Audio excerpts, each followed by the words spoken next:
Majority Leader. Adjourn muna ito. Thank you, Mr. President. I was just adjourning the meeting beside me.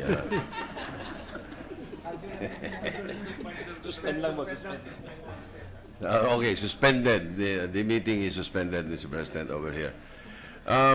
With the permission of the chamber, before we proceed with the reference of business, I move that we recognize Senator Risa Hontiveros to speak on a matter of public interest. Is there any objection? There being none, Senator Hontiveros is recognized.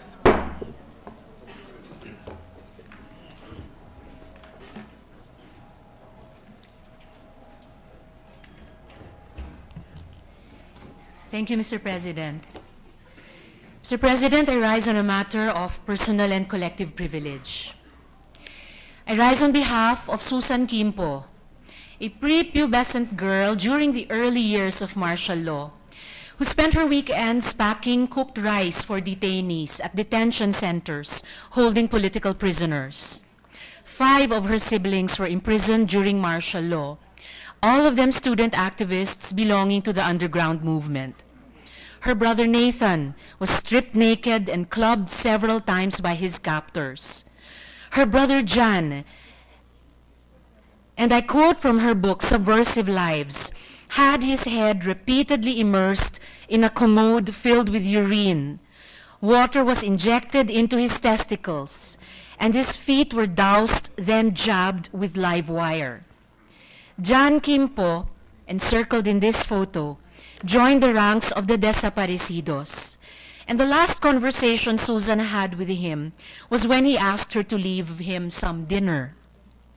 Another brother, June, was shot in Nueva Ecija in 1981. I rise on behalf of Sixto Carlos, now a jolly man in his 70s, with ruddy cheeks and an easy laugh. He was arrested with no charges filed in 1978 and put under solitary confinement for 2 years. He was viciously beaten, had boiling water poured at him, and was hung from the ceiling by his handcuffed hands. In his own words, he said, "I was held on either arm by 2 men, and the 3rd man sat on my lap.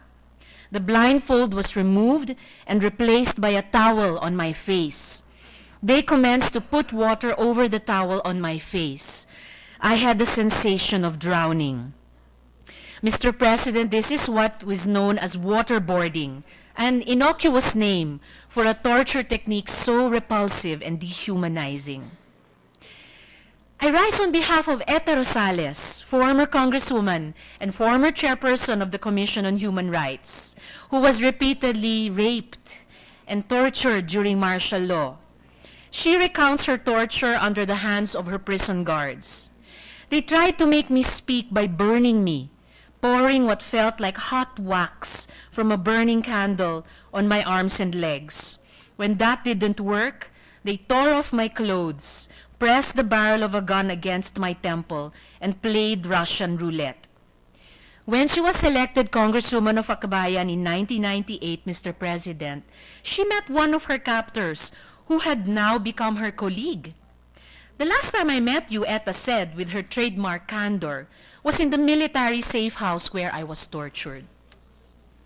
I rise for them, Mr. President, and I rise for all the victims of martial law. Ako po'y tumatayo sa harap ninyo ngayon, alang-alang sa mga na-torture, mga pinatay, mga kinulong ng rehimeng Marcos.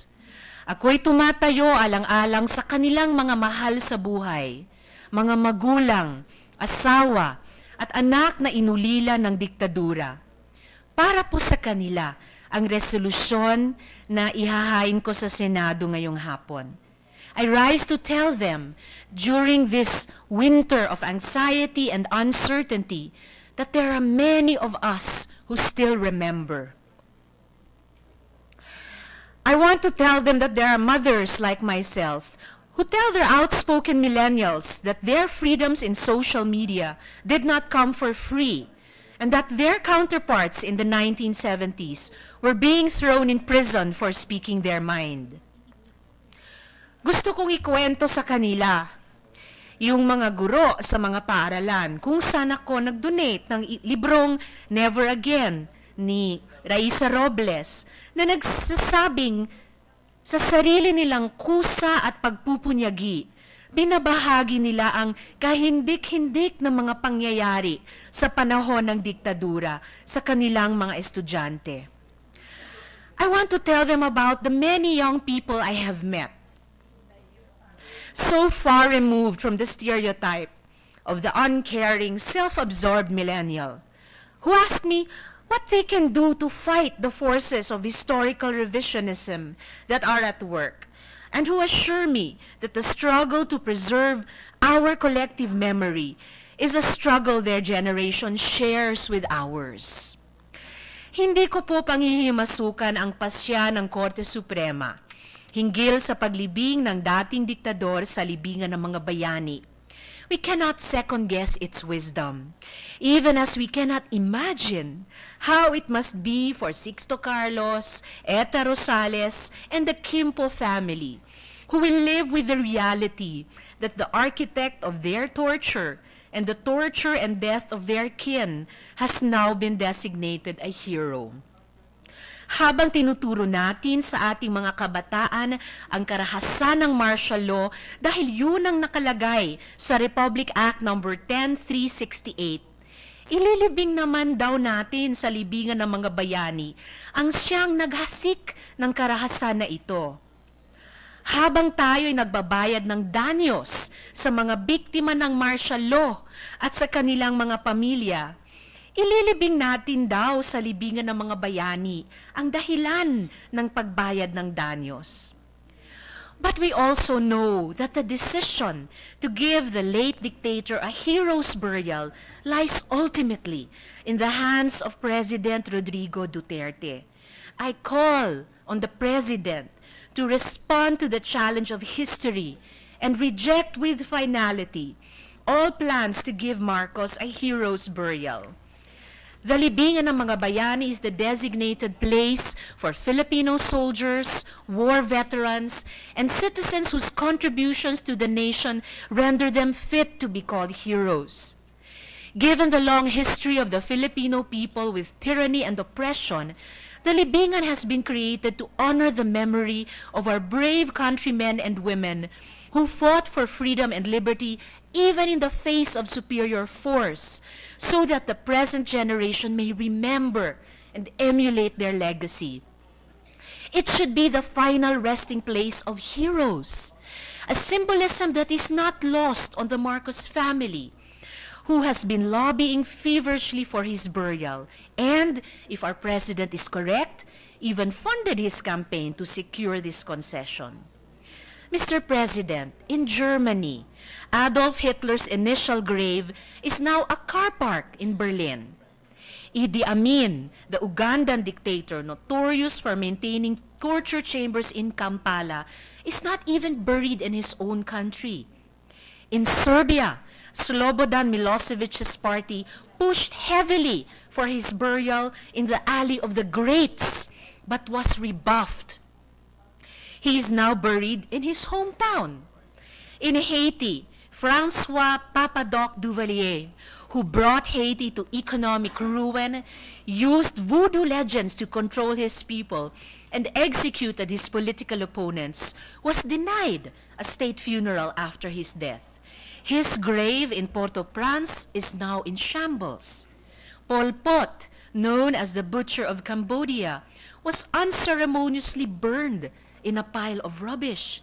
His cremation site in An Long Veng is now a tourist destination, and many Cambodians travel to the site to spit on it. Muammar Gaddafi's body, after being displayed for 5 days by the new leaders of Libya, was laid to rest in a simple, unmarked grave. Ganito po tinatrato ang mga diktador sa ibang bansa, Mr. President. Ang kanilang puntod ay hindi puntod ng parangal. Kung ito man ay bibigyan ng pansin, ito ay para magturo ng leksyon sa mga susunod na henerasyon.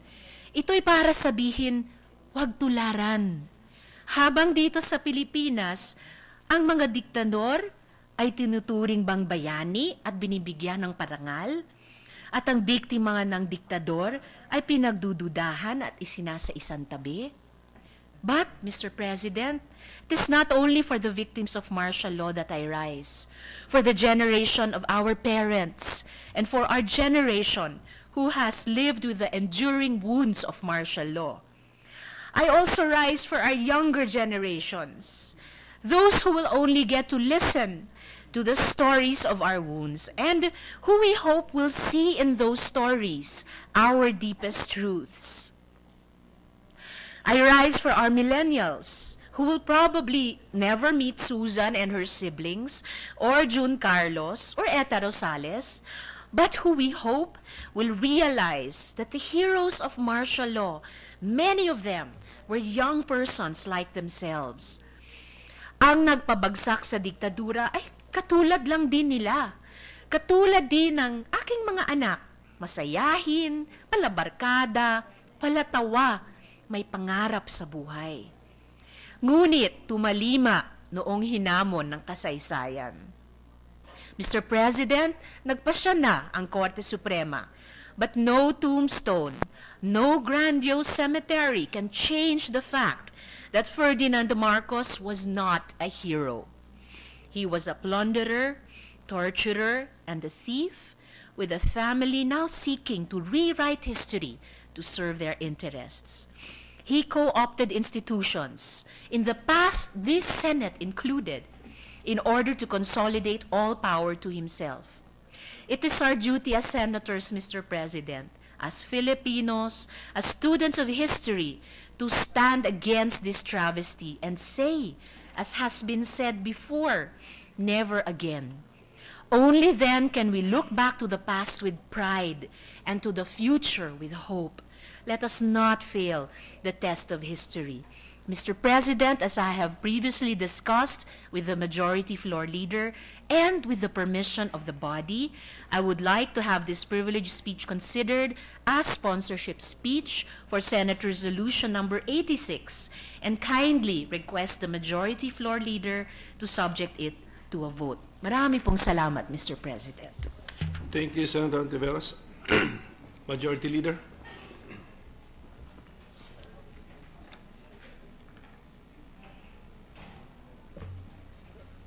Mr. President, may I move for a suspension? Session is suspended.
Lisa? Wala pa. Okay, so...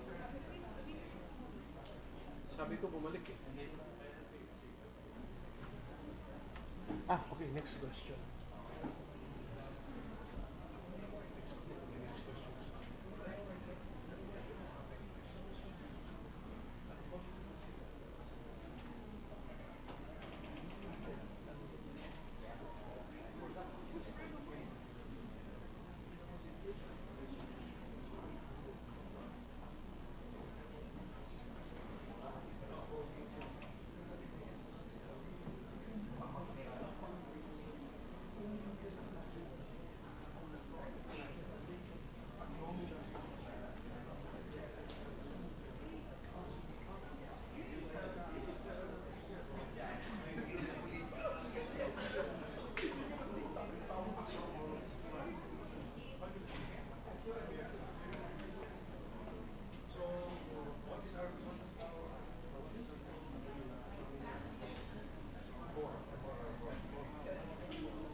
Session is resumed.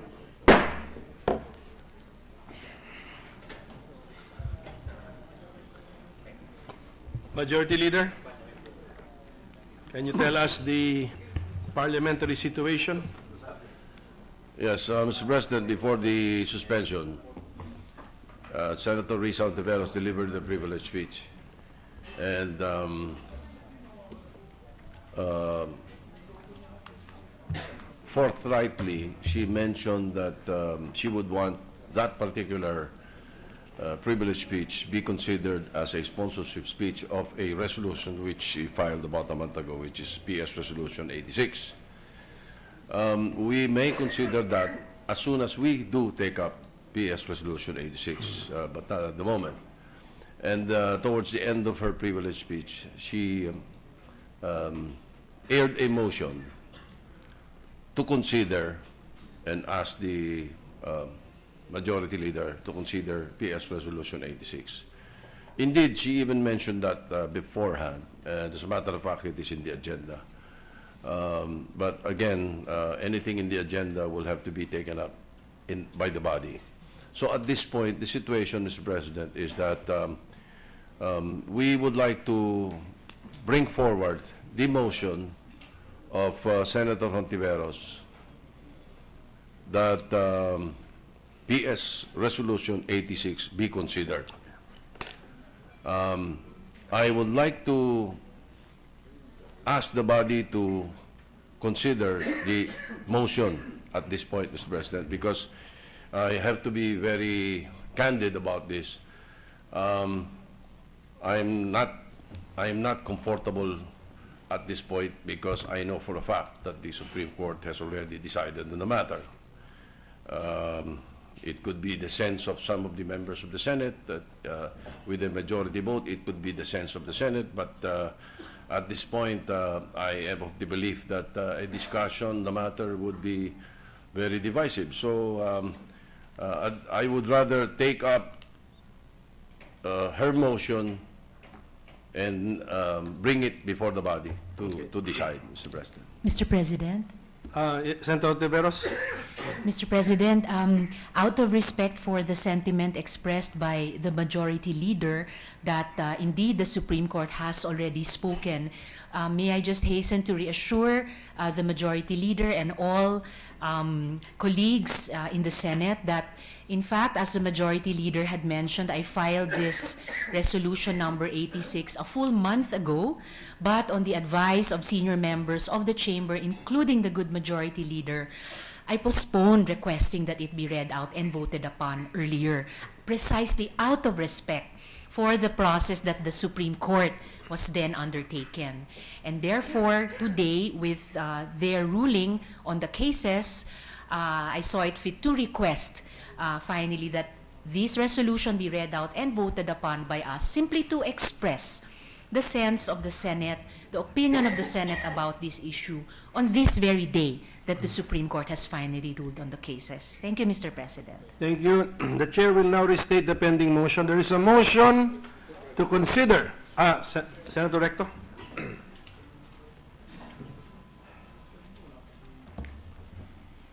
Mr. President, do we have a copy of the decision of the Supreme Court? Personally, I don't have a copy. Does the Senate have a copy?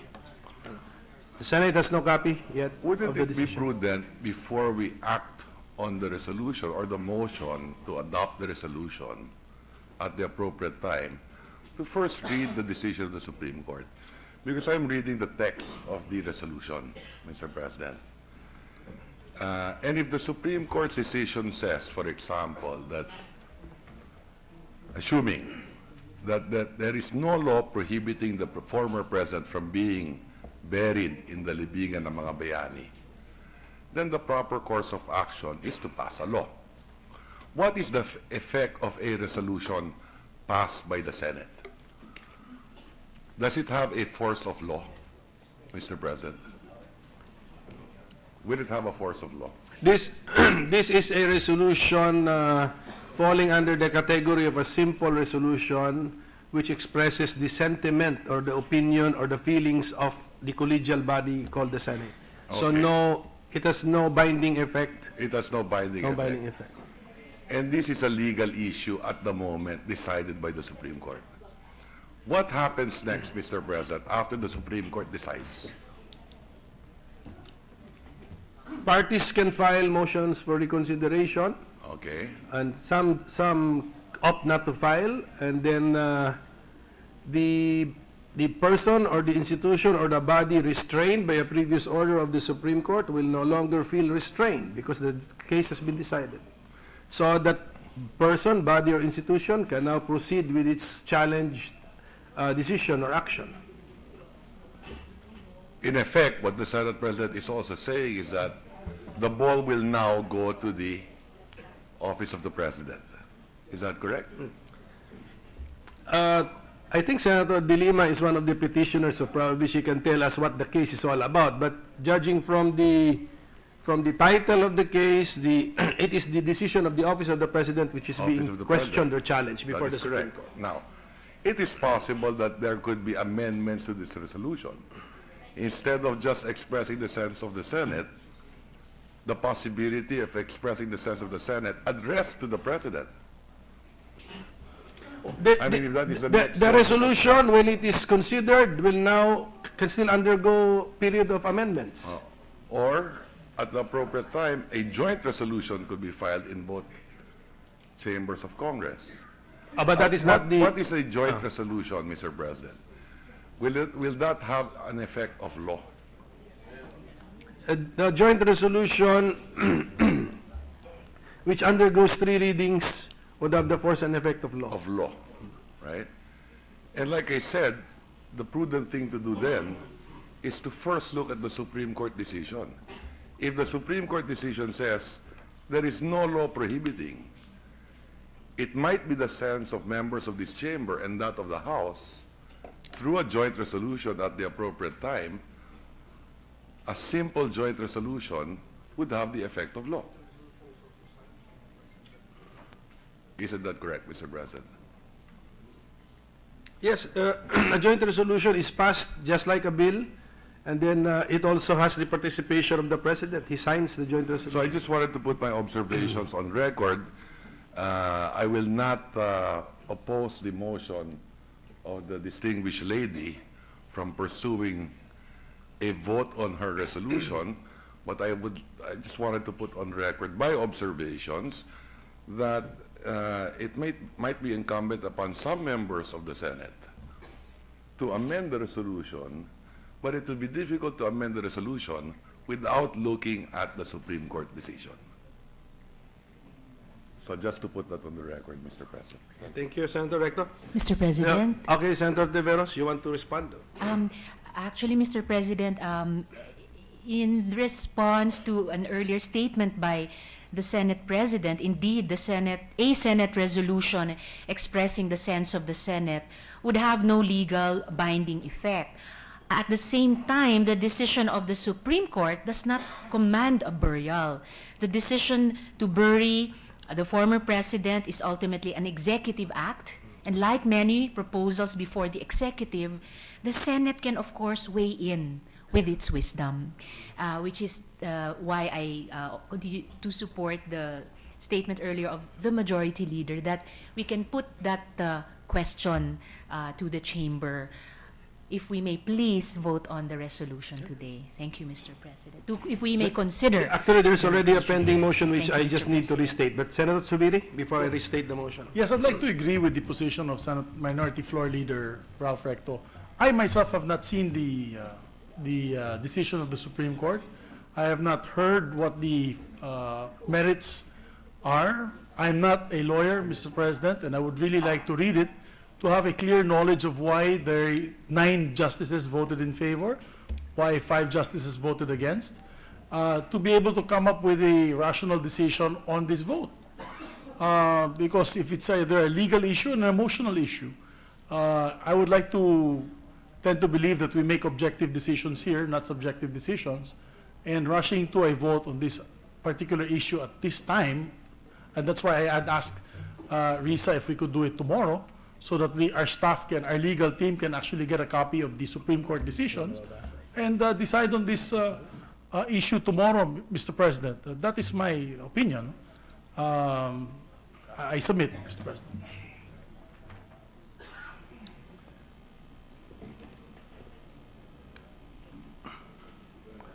Majority Leader, do we take into account the suggestion or motion of Senator Zubiri? Senator Gordon is raising his hand. Senator Gordon is recognized. You know, Mr. President, we have been under siege from the shadow of President Marcos since he passed on. This country feels the divisiveness because every time something happens here, the name of the Marcoses are mentioned all the time. And in spite of that, rightly or wrongly, the Marcoses are back. And people elect them to office. On the matter of the burial of President Marcos, you know, my own experience with the president, former president, is not a very, very glorious one. My mother was arrested, and I felt that why should I go and explain myself to the people in martial law at the time, even having words with one of the most fearful generals at the time, Tomas Diaz, with the help of Senator Angara, the older one. We went to Olivas at the time. And we were harassed in elections also, Mr. President. I locked horns with President Marcos when I was in the Student Council of UP on the issue of the Cultural Center. I remember I was even told that your mother, every time she comes here, she asks for things for Olongapo. Why don't you go back to the poor and the prostitutes of Olongapo? And I was stung by that remark. And I said, Mr. President, I will forgive that remark. I will even forget it. I think it is beyond your dignity as President of the Republic to even utter such a remark. When I was in the Constitutional Convention, I put my name on the ban Marcos. And I was brought to Malacanang, invited to Malacanang, called by Speaker Villarreal in Bayview Hotel, And before I even left, I told Senator Manlapus, for which I was aligned with at that time, I told him if I changed my vote, I would have been bought. That's to ensure I would not be bought. I've taken a very strong position in the past, Mr. President. But you know, in this country, as you know, when I finally became mayor, you get caught into the political hoopla. And at some point in time, you have to make decisions sometimes that doesn't allow you for long-term decisions, but short-term, benefit. Because long-term decisions are a luxury at the time. And so, Mr. President, my take on this is that if the Supreme Court has already decided 9-5, that is not a small majority. That is a majority. And if they have decided on that, why must we inflict this divisiveness again within the Senate? We respect. I'm one of the first ones to respect the distinguished lady from, shall I say everywhere? I've always had highest respect for all our colleagues here. And therefore, she's entitled to her opinion, I'm entitled to mine. But I don't think we should inflict upon ourselves here the clash of having to vote, even if we don't want to vote because it's already decided on. We're not washing our hands in here. If I'm asked about what I think of Mr. Marcos, I would be very frank. I will say the good things, I will say the bad things. But the world is not,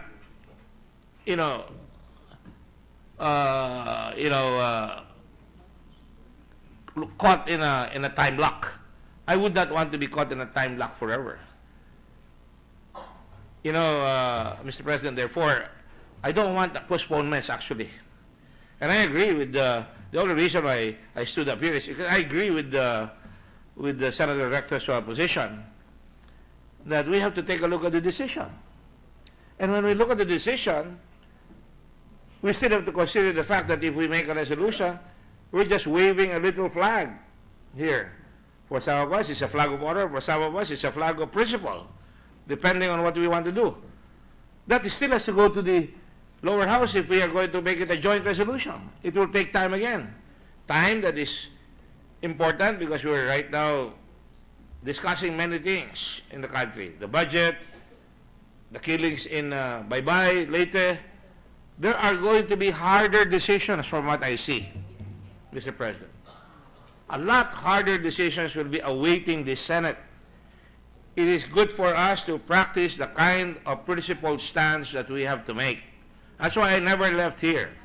I'm ready to vote, Mr. President. I only left because I accepted the donation for the Red Cross upstairs. I came back, and I told Senator Hontiveros that I would be back, and that I even asked her to call me back when I had to come here. So my point, Mr. President, is I think there is wise counsel in the counsel of Senator Recto, being the grandson of one of our esteemed senators here, Claro Recto, that we take a look at what the Supreme Court actually said. But as a lawyer, you and I know that 9-5 is not a cum se cum sa decision. Even if they say, now there is no, this is the view of the Supreme Court, there is no law violated, I'm just assuming, and now let the President decide what he wants to do, and there will be no squawk from the Supreme Court. He is allowed to do it. So having said that, Mr. President, if we put this to a vote, it will divide us again. I don't want to be categorized as an enemy of our people here, our friends here. We can disagree, we can agree to disagree and respect one another. And that is why, kung ayaw natin, sabihin natin, magkamayan tayo pagkatapos. Hindi naman tayo kailangan magkamatayan. Pero tama yun na tayo ay huminahon at tingnan natin kung anong diskarte ng Supreme Court talaga para malaman natin for sure kung may mag-aamen. Baka mag-aamen tayo, di natin alam. O baka naman wala nang i-aamen, Mr. President. So I think the wise move is to support Senator Recto for the moment and let us see what that decision really entails. It will not change my vote. My vote is to put Mr. Marcos to sleep. I think Mr. Marcos has been sleeping through the ages. Let the issue of Mr. Marcos go to sleep. Because ang tagal-tagal lang gising yan eh. Palagi tayo nagkakagulo. You know, we're divided to pro-Marcos, anti-Marcos. I remember I saw Sixto Carlos picture there, Mr. President. I was against Mr. Marcos in the council, and there was Sixto Carlos shouting to his lungs content, saying, "Yan si Gordon, si Ortega, tuta ni Marcos." You know, this is what they play on. Yung bang categorization, putting you in a warp, in a time warp or whatever, in a category. I don't play those games, Mr. President. And so it is important that we all make decisions here. When the time comes, let's all make the decision, and let's do it. So my suggestion is, let's go for the proposal of Mr. Recto and Mr. Subiri as well. I have not forgotten him. I was mad at him because he walked out on me just a while ago. I thought he was trying to evade the issue, but I know Mr. Subiri was going to come back, and he did come back. He just ate. You know, one cannot fault one for being hungry. But having said that, Mr. President, let us proceed with this issue, because I also would like to make a privileged speech. Today is Haiyan Day, the 3rd anniversary. Yolanda. And I would like to honor the volunteers and just share the great experience of the directors with the body here. I do not have dialogues with history, although the journal will show the history, but I'd like everybody to have that feel that we were able to get back on our feet again. Thank you, Mr. President. Mr. President. Thank you, Senator With the Gordon. indulgence of Senator Villar, may we recognize Senator Poe. Senator Poe is recognized.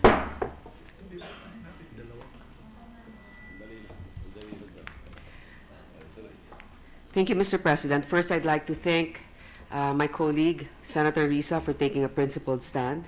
As it's already been mentioned, this has been a divisive issue. I am a martial law baby. I've grown up. My family and the Marcoses have known each other, but we fight for what we believe in and what we learn through the course of history. And although Republic Act number 10368, or the Human Rights Victims Reparation and Recognition Act of 2013, recognizes the atrocities committed during the martial law period, the highest court of the land has spoken, and I believe we need to respect it. With this, I believe that even if some of us can forgive, I think we should focus our attention so that we will always learn from history. I know that this is your initiative to be able to include as part of the programs in our public education what happened during the course of history and martial law. I think that is a constructive way to be able to address this issue through education, through empowerment, so that our countrymen can make informed decisions. Definitely, we should not forget. At the same time, there's been a lot of question also about the executive power to be able to determine who should be buried in the libingan ng mga bayani. Therefore, it's become a political issue, just like in my own personal experience, the decision on who should be national artists of the country. I think this is something that we need to take up to amend the law so that it does not rest on one person to decide who is deserving of being buried in the libingan ng mga bayani. Nonetheless, I know that we all have our personal opinions. We need to be able to move forward from this. I think that it's been mentioned that this is not about party lines, this is not about families, this is about moving forward with the right perspective of history, and hopefully which will not deter but contribute to nation building.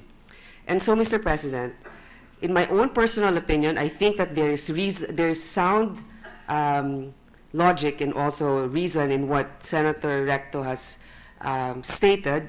It should not change our personal position, whether we agree with it or not, but since the Supreme Court has spoken, and we also have equal powers with the judiciary, I think that we should be more prudent and responsible now with whatever resolutions we will be taking up in this body. Thank you, Mr. President. Thank you, Senator Poe. Majority Leader, who shall I recognize? Yes, Senator Aquino, Pangilinan, and then Hontiveros again, Mr. President. Senator Aquino is recognized. Mr. President, maraming salamat. Just a short manifestation. Unang-una sa lahat, sa pagkakaalam ko, ang desisyon ng Supreme Court ay isang desisyon na nagsasabi, it's up to the executive to decide on this matter. So gusto ko lang pong klaruhin na hindi po nag-decide yung Supreme Court na dapat ilibing o hindi ilibing si former President Marcos sa libingan ng bayani. Ang sabi niya, ang ehekutibo ang magdedesisyon dito. So in short, I think this resolution is still very much important, no? Because decisions will still have to be made, even if statements have already been given that the President is going to continue with this action. Until it is done, there is still time to be able to weigh in on this decision. So I think more than the Supreme Court, probably this resolution is to be able to voice out what the sense of the senators and the Senate is on the matter. Secondly, Mr. President, there is sense in some of our colleagues what they have said about being careful about this decision, reading about it, and that resonates with me, although I still believe that it's good that we take a stand on this issue and that our voices be heard. You know, Mr. President, when a lot of young people ask me what the job of senators do, actually when I ask them, what do you think the job of a senator is, they always say, investigate. And I'm quick to correct them. Sabi ko, no, it's not investigation, it's legislation. Sometimes it's oversight. Sometimes it's investigation. But I always add the fourth purpose of the Senate, and that is to be part of the national conversation. To be able to weigh in, having our own national mandates on the national conversation. And so, Mr. President, I think on this particular issue, which is of national import, it's important that we make a stand, that the Senate is part of this national conversation. And I can respect, Mr. President, some concerns with reading the decision first or maybe even postponing. We probably will come to a vote on this matter. But definitely, Mr. President, mahalaga na meron tayong sasabihin sa issue na ito na napakahalaga sa ating bansa. Dahil kapag tahimik tayo, Mr. President, nakakasanay yung pagiging tahimik. At palagay ko, sa mga mahalagang issue ng ating bansa, kailangan magsalita tayo. So I'm totally in favor, Mr. President, of coming up with a decision. It is up to the body to decide whether it will be today, tomorrow, or a week from now. But I think it's important that we weigh in having our own national mandates and as a collegial body. Thank you, Mr. President. Thank you, Senator Aquino. Senator Pangilinan is recognized. Thank you, Mr. President. Mr. President, if the news is correct, my understanding is the petitioners will be filing a motion for reconsideration of the decision of the Supreme Court. Therefore, if that is true, then the decision has not been final. Having said that, Mr. President, in many instances in the past, this Senate, even while there are cases pending before the Supreme Court, we have taken a position. Mr. President, I recall when there was a petition before the Supreme Court on the constitutionality of charter change and the issue of whether or not the Senate should vote together or separately in terms of a constituent assembly. The Senate came out with 23 senators signing a resolution saying that the Senate must vote separately from the House in a constituent assembly. 23 senators, Mr. President, while the petition was pending before the Supreme Court. I remember that, Mr. President, because I was majority leader, and I was the one who personally asked each of the senators to sign the resolution. Mr. President, in the matter of EO 464, when it was pending before the Supreme Court, again, the Senate took on a position, even as the Supreme Court was deliberating on the matter. Therefore, Mr. President, being a co-equal, Mr. President, not that we would like to interfere with the supreme jurisdiction or the supremacy of the Supreme Court in their jurisdiction, we have, from time to time, as a co-equal, expressed our own separate opinion on matters pending before the Supreme Court and matters affecting national life. Thus, Mr. President, I believe it is timely for us to address this matter before us. I beg to disagree, Mr. President, that, and I respect, of course, the position taken that they would like to see and read the Supreme Court ruling. Well, we will then say, obviously, the Supreme Court ruling is not yet final, and therefore, to read it until it is, while it is still pending, is also premature. In other words, when do we take a position, which I feel we should be able to do now? Mr. President, on this matter, therefore, because the motion is that we consider the resolution, I believe it is timely for us to consider the resolution today, Mr. President. And again, I respect the position taken by the other senators. Obviously, it would benefit many of us or all of us, to be able to read the ruling.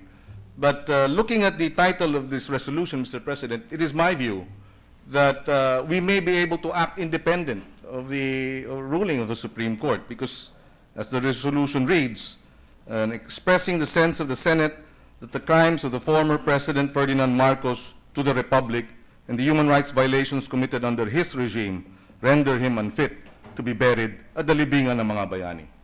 With this, Mr. President, it is my humble opinion that we may be able to tackle this resolution separately from precisely the ruling or the final decision of the Supreme Court on the matter. Thank you, Senator Pangilinan.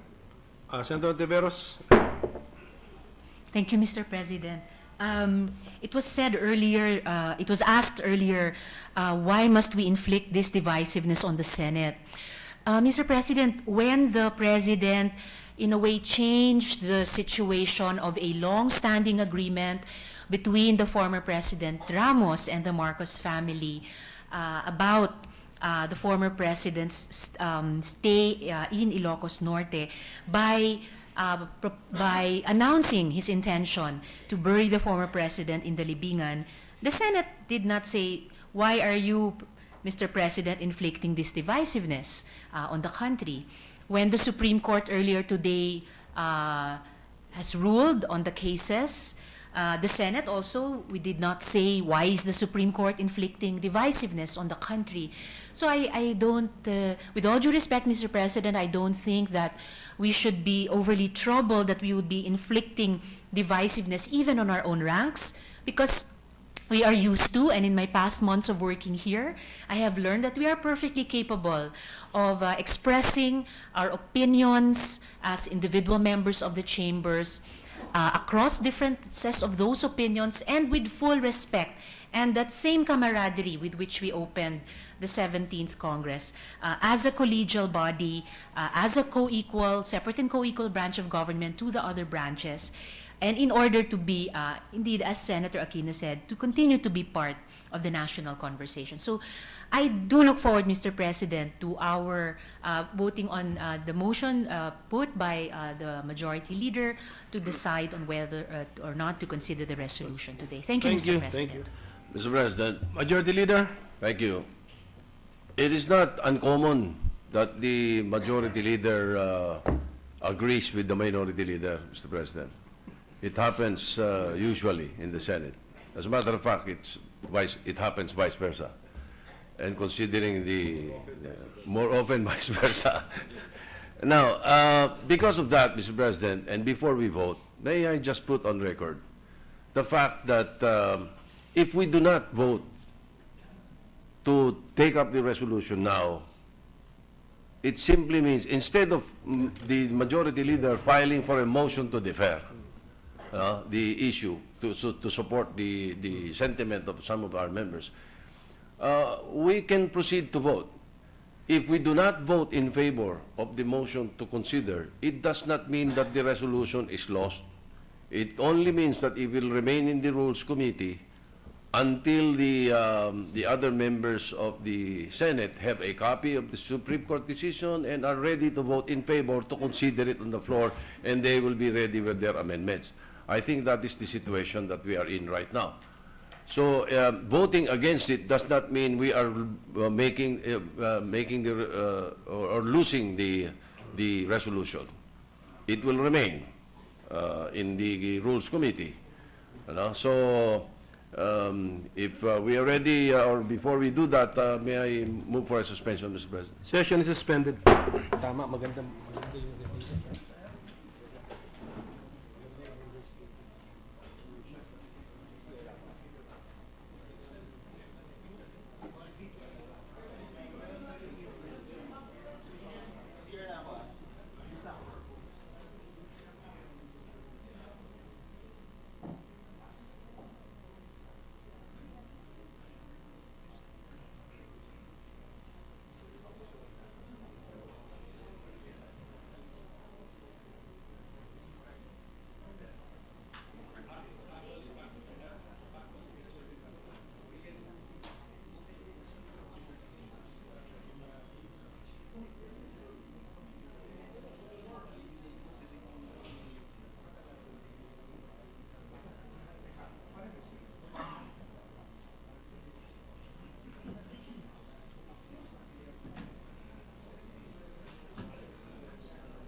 We're ready to resume, Mr. President. Session is resumed. To facilitate the votation, Mr. President, I move that we just, the Senate conduct a voting which is raising of hands. Raising of hands, okay. Yes. Okay, the motion is to consider Senate Resolution number 86, the title of which we all know. Okay, is there any objection?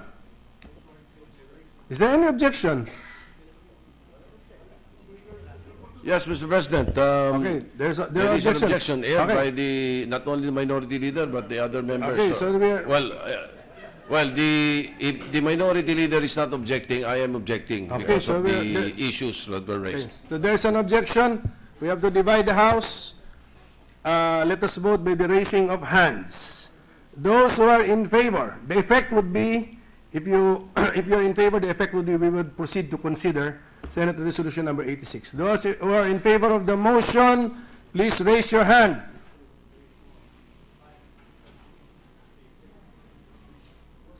Okay. Those who are not in favor, raise your right hand.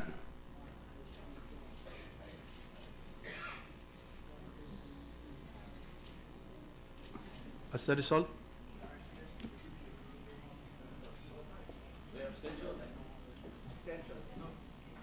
I did not vote. I abstain. Who else? Who else abstained? Mr. President, how was my vote recorded? Senator Recto's vote was recorded as abstain. May I explain my vote, Mr. President? My abstention. Can I announce the result first? Yes, you may, Mr. What's the President. result? Mr. President, before you make that ruling, Senator, go ahead. I was a majority floor leader. I understand. 6 affirmative votes, 6 negative votes, 2 abstention. So No, that means the motion is lost. the motion is lost. Mr. President, may I explain Senator my Recto will vote? explain his abstention. I'll explain my vote, Mr. Yes, President. a precisely way I made the manifestation earlier, Mr. President. I think it will be more prudent on my part for me to read first the decision of the Supreme Court before I act on the resolution itself, because at the appropriate time, I may introduce amendments to the resolution. So with that on the record, thank you, Mr. President. Mr. President, Senator Subiri is yeah, recognized. Mr. President, it looks like we're pitting ourselves on a corner on both sides. Let's make this clear. The media is having a frenzy now. Now they're going to say those who voted against it is pro-Marcos, and those who vote in favor is pro-Aquino and or anti-Libingan. I think we have to make this clear. I voted to postpone because I want to see the merits of the Supreme Court decision being a non-lawyer. There's no love lost for me and the Marcoses because my family carried Leni Robredo in Bukidnon. She won by 200,000 votes, more than any in Region 6 because she led in Region 6. And therefore, our votes was a swing vote. My father carried her there. So, galit na galit sila sa pamilya namin. Ang akin lang, although my father and them grew up together, ang akin lang, he made the decision, he made his choice.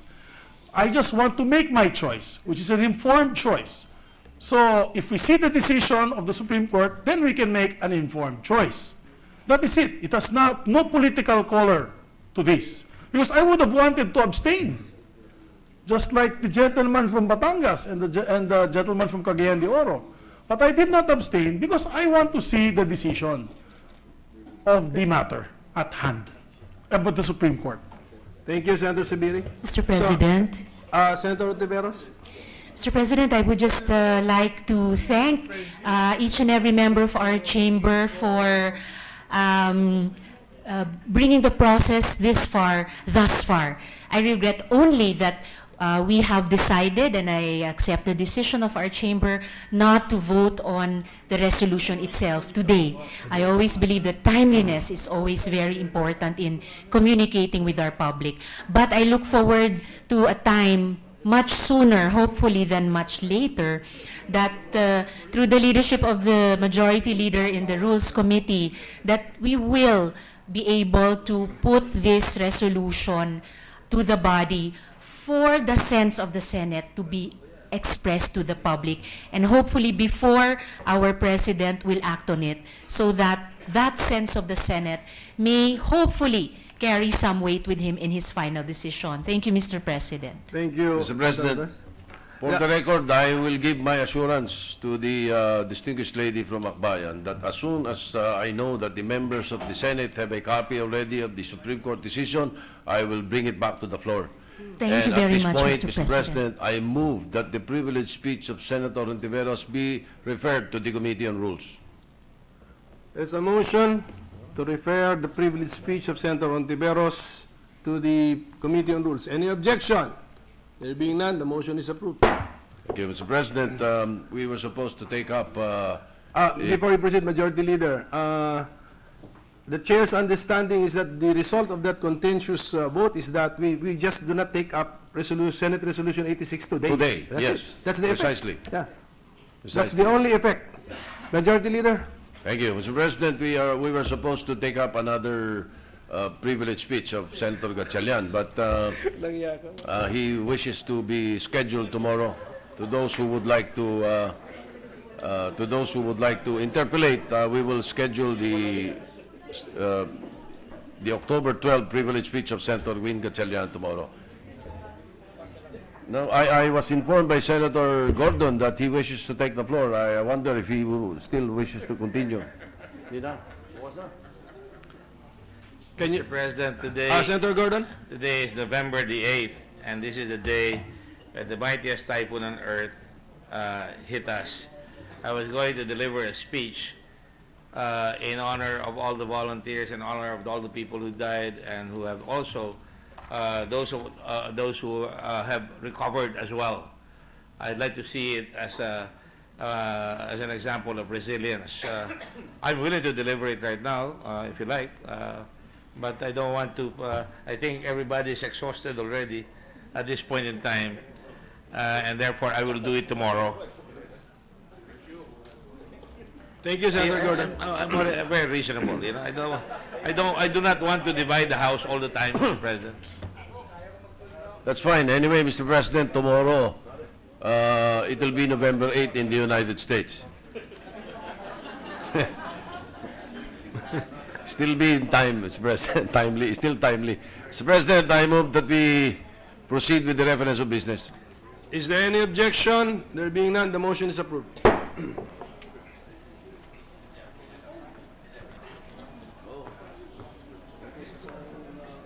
Reference of business, Secretary. Message from the House of Representatives.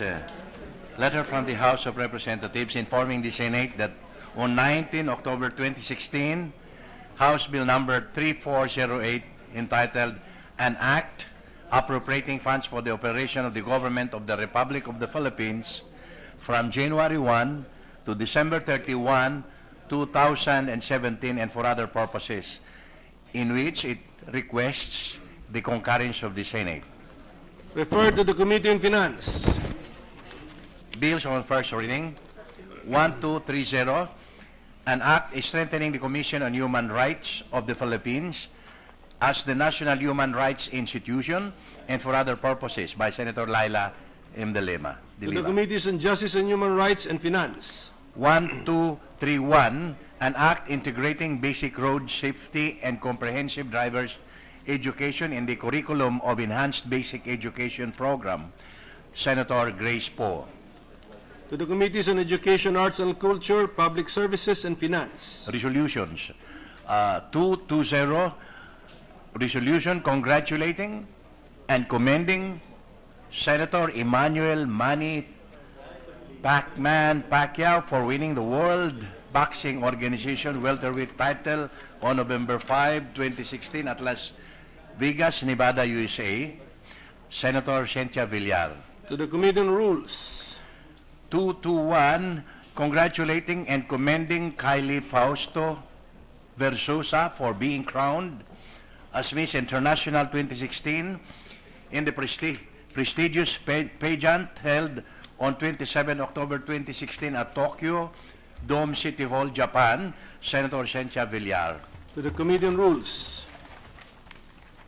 A resolution directing the appropriate Senate committee to conduct an inquiry in aid of legislation on the various investment deals, particularly those involving public procurement, signed or entered into by the present administration during the President's state visit to China last 18 to 21 October 2016. Senator Laila De Lima. To the Committees on Economic Affairs, Foreign Relations, and Finance. 223, an resolution congratulating and commending Mindanaoan filmmaker Sharon R. Dayok for winning the BIFF Mecenat Award in the 21st Busan International Film Festival held at the Busan Cinema Center in Centum City, Hyundai-gu, Busan, South Korea on 6 to 15 October 2016 for the movie The Crescent Rising. Senator Soberi. To the Committee on Rules. 224, resolution congratulating and commending Kylie Fausto Versosa for honoring the Philippines with the prestigious Miss International 2016 title in Tokyo, Japan on 27 October 2016. Senator Soberi. To the Committee on Rules. 225, resolution congratulating and commending boxing legend Senator Emmanuel Manny Pacquiao for winning the World Boxing Organization welterweight title against Jesse Vargas on 5 November 2016 at the Thomas and Mack Center in Las Vegas, Nevada, USA, marking his triumphant return in the ring. Senator Sobiri. To the Committee on Rules. A resolution directing the appropriate committee to conduct an inquiry in aid of legislation on the recent series of deaths of persons that are mainly drug-related killings by the police during police operations, under police custody and detention, and outside legitimate police duty to make the police more accountable and responsible to the people. Senator Richard Gordon. To the Committee on Public Order and Dangerous Drugs. Communications, letter from the Bangko Sentral ng Pilipinas transmitting to the Senate copies of certified and authenticated circular letter numbers CL-2016-085 and 086 dated 13 and 19 October 2016 in compliance with Section 15A of Republic Act number 7653, the Central Bank Act. To the Committee on Banks, Financial Institutions, and Currencies. Majority Leader. Mr. President, I move that we adjourn the session until 3 o'clock in the afternoon of November 9, 2016. Is there any objection? There being none, the session is adjourned until 3 o'clock in the afternoon of Wednesday, November 9, 2016.